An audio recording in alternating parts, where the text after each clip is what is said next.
Obviously তোমরা comment সেকশানে জানিও। আর আগের ভিডিও মানে যে শর্টসটা আমি দিয়েছিলাম, আমি যেটা বলেছিলাম যে এই জানলা থেকে আমাদের মাঠের যে ভিউটা মানে এত সুন্দর লাগে, আমি তো মানে বারান্দা থেকেও তোমাদেরকে দেখানোর চেষ্টা করলাম। মানে এই জায়গাটা আমার ভীষণ পছন্দের, তাই ভাবলাম তোমাদের সাথে শেয়ার করি। তো যাই হোক, আজকের ব্লগটা হচ্ছে জন্মাষ্টমী নিয়ে। সবাইকে জন্মাষ্টমীর অনেক অনেক শুভেচ্ছা। জন্মাষ্টমী মানেই মনে পড়ে হচ্ছে গোপালের পুজো, তার পছন্দ মতো খাওয়া দাওয়া, তালের বড়া, মালপোয়া, চকলেট, মিষ্টি। আমার মা প্রতি বছরই জন্মাষ্টমী উদযাপন করে, কিন্তু শ্বশুর বাড়িতে এখানে কিন্তু কোনো গোপাল নেই, তাই সেরমভাবে জন্মাষ্টমী উদযাপন এখানে হয় না। এবার যেহেতু হয় না আর অফিসের জন্য আমি যেহেতু মার ওখানেও যেতে পারছি না, তাই ভাবলাম যে কিছু একটা করি যাতে একটু জন্মাষ্টমীর জন্য মানে সবার মনে একটু আনন্দ আসে। ঠাকুরের পুজো তো আছেই, সেই পুজো তো হবেই, সেটা আমার শ্বশুরমশাই করেন। তো পুজো ঠিকঠাকভাবে একদম ভালোভাবেই সম্পন্ন হয়েছে। গোপাল নেই তো কি হয়েছে, মনে মনে যদি মনে করি তো সবই মানে ভক্তি থাকলে সবই সম্ভব। এবার আসি খাওয়া দাওয়ায়। বাঙালি মানেই তো খাওয়া দাওয়া, আর পুজো পার্বণ মানেই হচ্ছে খাওয়া দাওয়া। মানে খাওয়া দাওয়া ছাড়া মানে ভোগ, নানা রকম মানে সব ঠাকুরের ফেভারিট মেনু, এগুলো ছাড়া কিন্তু মানে যে কোনো পুজোই অসম্পূর্ণ। তো আমার বর প্রচণ্ড খাদ্যরসিক। তোমরা যদি আমাদের মানে চ্যানেলে নতুন হয়ে থাকো তারা একটু দেখো আগের ব্লগগুলো। মানে আমরা দুজনেই প্রচণ্ড খাদ্যরসিক।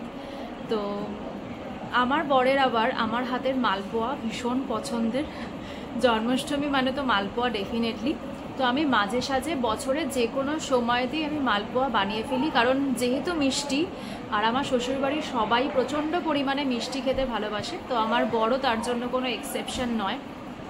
তাই ভাবলাম যে ওর পছন্দের মালপোয়াটাই আজকে ট্রাই করি। তো জন্মাষ্টমীতে মালপোয়াটা হচ্ছে একটা আলাদা ইমোশন, তালের বড়া মালপোয়া। আর যেহেতু ও আবদার করেছে তাই ভাবলাম যে না একটু মালপোয়া করে সবাইকে খাওয়াই। তো সেই ভিডিওটাই তোমাদের সাথে শেয়ার করব। পুরো ভিডিওটা দেখো, সাথে থেকো। যদি আমার রান্নায় কোনো ভুল ত্রুটি হয়ে থাকে তাহলে প্লিজ আমাকে কারেক্ট করে দিও, আর ভালো লাগলে ডেফিনেটলি কমেন্ট সেকশানে কিন্তু তোমরা জানিও।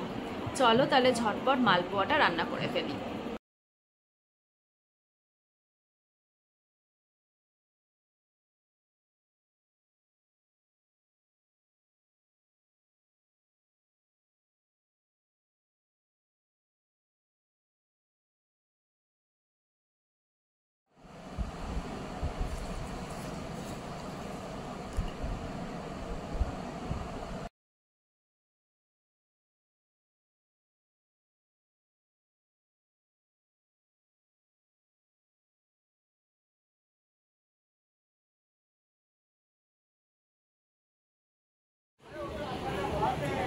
মালপোয়ার ব্যাটারটা কিন্তু আমি রেডি করে নিয়েছি। যে পরিমাণে তোমরা চিনি দেবে সেই পরিমাণেই ময়দা দেবে, আর মিষ্টিটা মানে চিনি একদম স্বাদ মতো দেবে। তোমরা যদি হালকা মিষ্টি পছন্দ করো তো সেই বুঝে, আর যদি একটু অনেকে বেশি মিষ্টি পছন্দ করে তাহলে একটু চিনির কোয়ান্টিটিটা তোমরা বেশি দেবে। আর তার সাথে একটু মৌরি ফ্লেভারটা বেশ ভালো লাগে, আর নারকেল কুচি আমি দিয়েছি। ব্যাটারটা 2 ঘন্টা মতো একটু রেখে দিতে হবে মেখে, কারণ সুজি যেহেতু একটু ফুলে ওঠে, তাই 2 ঘন্টা আমি ব্যাটারটা রেখে দেব, তারপর আমি মালপোয়াগুলো বানিয়ে ফেলব। অলমোস্ট 2 ঘন্টা হয়ে গেছে, ব্যাটারটা কিন্তু ভালোই ভিজে গেছে। এই হচ্ছে তার থিকনেস, ঠিক আছে? এবার তাহলে স্টার্ট করব।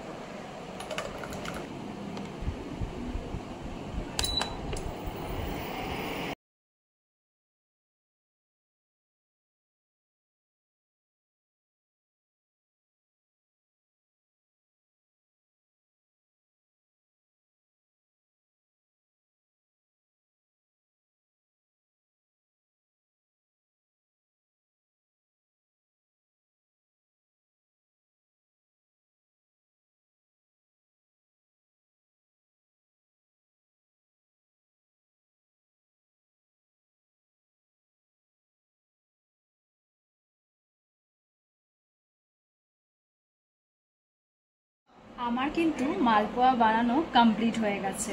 তো এবার টেস্ট করার পালা যে কেমন হলো।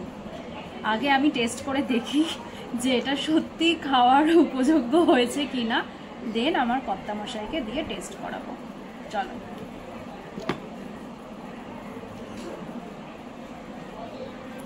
ভীষণ নরম হয়েছে কিন্তু।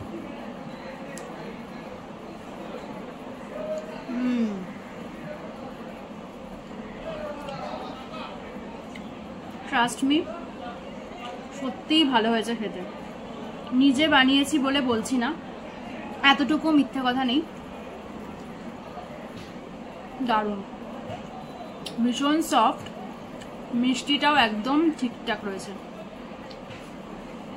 তো আশা করছি আমার কর্তামশাইয়েরও মালপোয়াটা খেয়ে পছন্দ হবে, ভালো লাগবে। আর যাওয়ার আগে বলে দিচ্ছি, আমাদের চ্যাটার্জি বাস চ্যানেলটা কিন্তু তোমরা ঝটপট সাবস্ক্রাইব করে নাও, বেল আইকনটা প্রেস করে দাও, আর তোমাদের ওপিনিয়ন কিন্তু কমেন্ট সেকশনে জানিও। আর পারলে তোমার কাছের মানুষদের সাথে কিন্তু ভিডিওটা শেয়ার করো। চলো টাটা, দেখা হবে নেক্সট কোনো মিনি ব্লগ বা ফুড ব্লগ বা ট্রাভেল ব্লগ। পাশে থেকো।